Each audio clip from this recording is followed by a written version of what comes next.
วันนี้มาตะลุยกองท้ายเพลงใหม่ของวงบูเซล่าเนาะ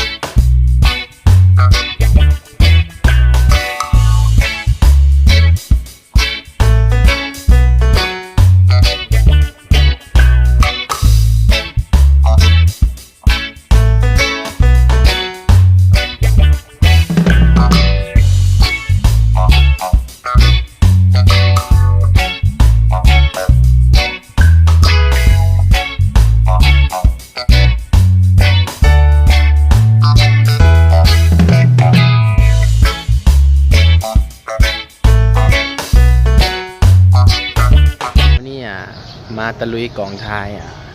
เพลงใหม่ของวงบูเซล่าเนาะชื่อว่าเพลงดอกไม้น้ำหอมเนาะวันนี้ได้มาถ่าย MV ที่อยู่สถานที่โรงเรียนสีโคตรเนาะสีโคตรเนี่ยสีโคตรแล้วก็วันนี้ตื่นเต้นโดยถ่ายมาเป็นเวลาเป็นเดือนเป็นที่2เอาออกมาแล้ว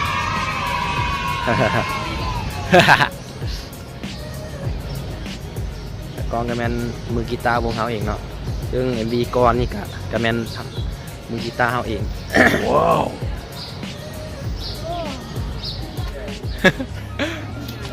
อันนี้นักห้องเนาะ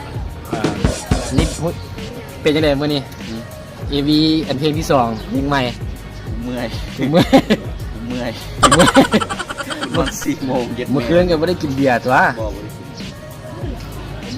คือนี่วันศีลเนาะเพิ่นถือศีลเด้ตรงนี้เธอเมียเธอลูกเธอเมียเธอลูก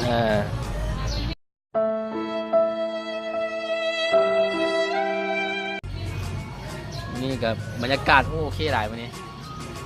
ฟ้าครึ้มเนาะโมมีแสงแดดบันไดนะครับกำลังทานอยู่เนาะสบายดีนะสบายดีมอดเนี่ยอันนี้มือกีตาร์วงเซล่าเนาะเป็นตากล้องพร้อมนี่เรื่องหลังการถ่ายเนาะที่สวยเนาะ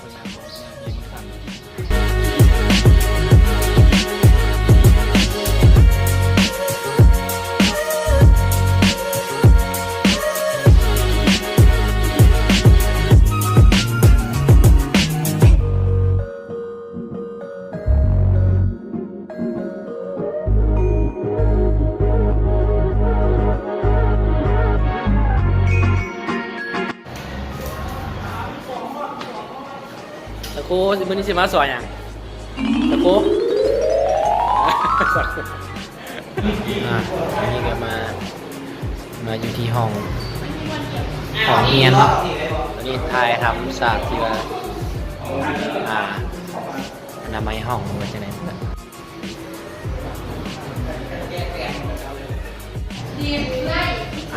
ตอนนี้มาฮอตคือใดล่ะมอดนี่ก็มาถ่ายในห้องมันเป็นฉากเนี่ย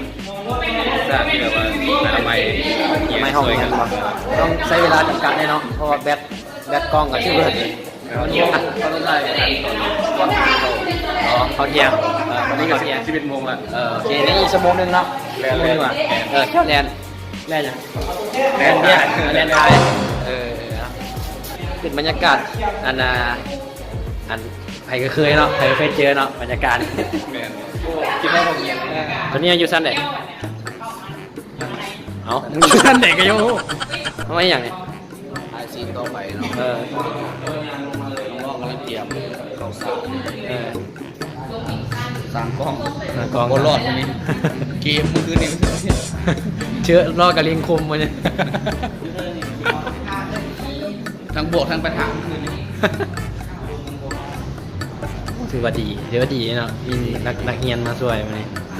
นัดกัน9 โมงเนาะมันนี่ปีเท่าไหร่ไหมปีเท่าไหร่ไหม เอาเลี้ยงเข้าน้อยๆเด็กน้อยเนี่ย ปลาแท่งเนาะ โอ้ปลาแตงคนไทยปลาแตง เจ้าของ เอ้ย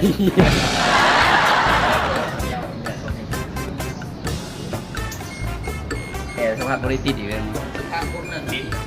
บริเปิด ไปสเตทเอาและอีสานวันนี้มาวันนี้เป็นยังไงและอีสาน วินดี้ยินดีเอ้ยไก่ยินดี คุย เคยเข้ามาที่อะไรพี่เล่ เคยมาที่หนึ่งบริจาคเลือดกับ กูนี่ถือว่าเป็นครั้งแรกนี่มานี่ ครั้งที่สอง ครั้งที่สอง เพราะตอนนั้นก่อนวงเก่ามาเล่นคอนเสิร์ต โอ้ยเบาๆเรื่องลงก่อนวงเก่ากูหนีก่อนวงเก่าทานแบบโมโหตัวเดียวเลยอีต่วนปึ้มได้ดูปึ้มแบบนี่แหละเฮ้ยไม่วะมันไหนอยู่ ตามมือก็ยืนลงก่อนแล้วก็จริง แนมหาเรื่องเด้อ โอ้โห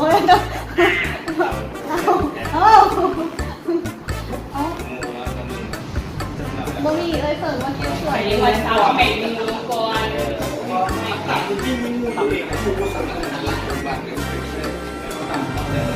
แม่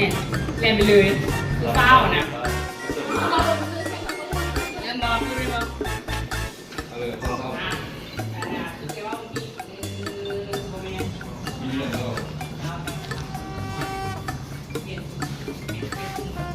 แอบบอกแอบ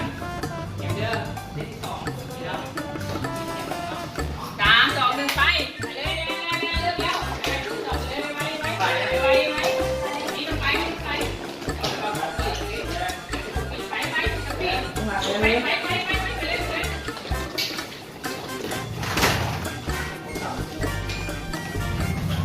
จ้า